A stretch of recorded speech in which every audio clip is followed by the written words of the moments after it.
Viewers, இன்றைக்கி நம்ம சேனலில் பட்டாணி சுண்டல் கிரேவி செய்கிறதுக்கு 1/4 கிலோ பட்டாணியை ஒரு 8 மணி நேரம் ஊற வச்சு வச்சுருக்கேன்.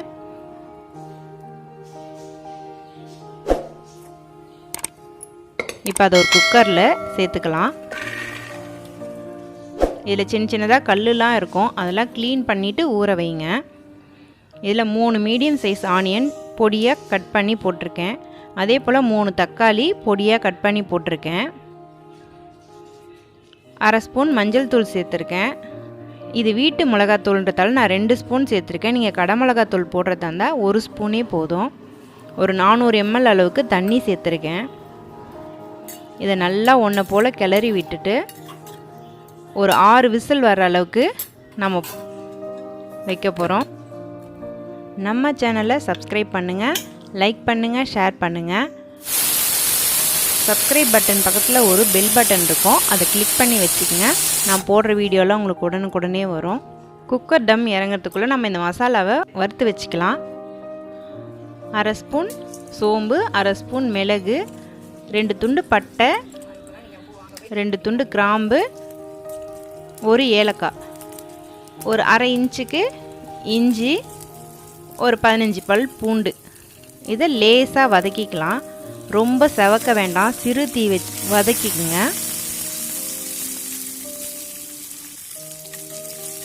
இதை ஒரு மிக்ஸி ஜாரில் போட்டு நல்லா நைஸாக அரைச்சி வச்சுக்குங்க. இந்த பட்டாணி சுண்டல் ஈவினிங் ஸ்நாக்காக சாப்பிட ரொம்ப நல்லாயிருக்கும். இது சாதத்தோடவும் போட்டு பிசைஞ்சு சாப்பிடலாம், ரொம்ப டேஸ்ட்டாக இருக்கும். பாருங்கள், நல்லா நைஸாக அரைச்சி வச்சுருக்கேன். குக்கர்லேருந்து டம் இறங்கிருச்சு. இப்போ நான் ஓப்பன் பண்ணி காட்டுறேன். ஓப்பன் பண்ணிவிட்டு பட்டாணி நல்லா வெந்திருக்கா அப்படின்னு பார்த்துக்குங்க. ஒவ்வொரு பட்டாணி வேகவே வேகாது.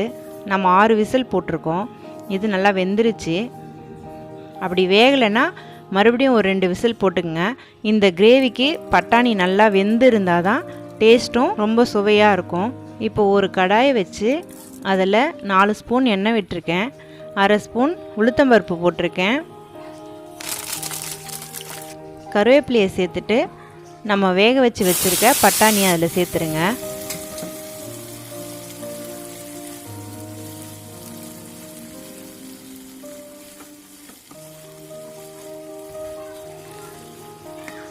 இது ஏற்கனவே தண்ணி நல்லா சுண்டி தான் இருக்குது.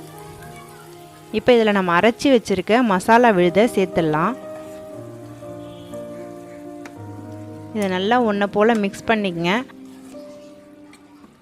இந்த மசாலா சுண்டலோட மிக்ஸ் ஆனால் போதும். இதில் 1 ஸ்பூன் அளவுக்கு உப்பு சேர்த்துக்குங்க.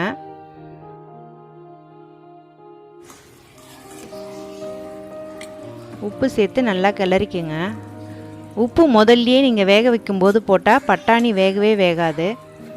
அதனால் நம்ம தாளித்ததுக்கப்புறம் உப்பு சேர்த்துக்கலாம். இப்போ இந்த கிரேவி பதம் நான் சாதத்துக்கு தொட்டுக்கிற மாதிரி இறக்கியிருக்கேன். நீங்கள் சுண்டலாக செஞ்சு சாப்பிடணும் அப்படின்னு நினச்சிங்கன்னா கொஞ்சம் தண்ணியாக இருக்கும்போதே நீங்கள் இறக்கி அதில் வெங்காயம், தக்காளி, கொத்தமல்லி எல்லாம் போட்டு பரிமாறலாம்.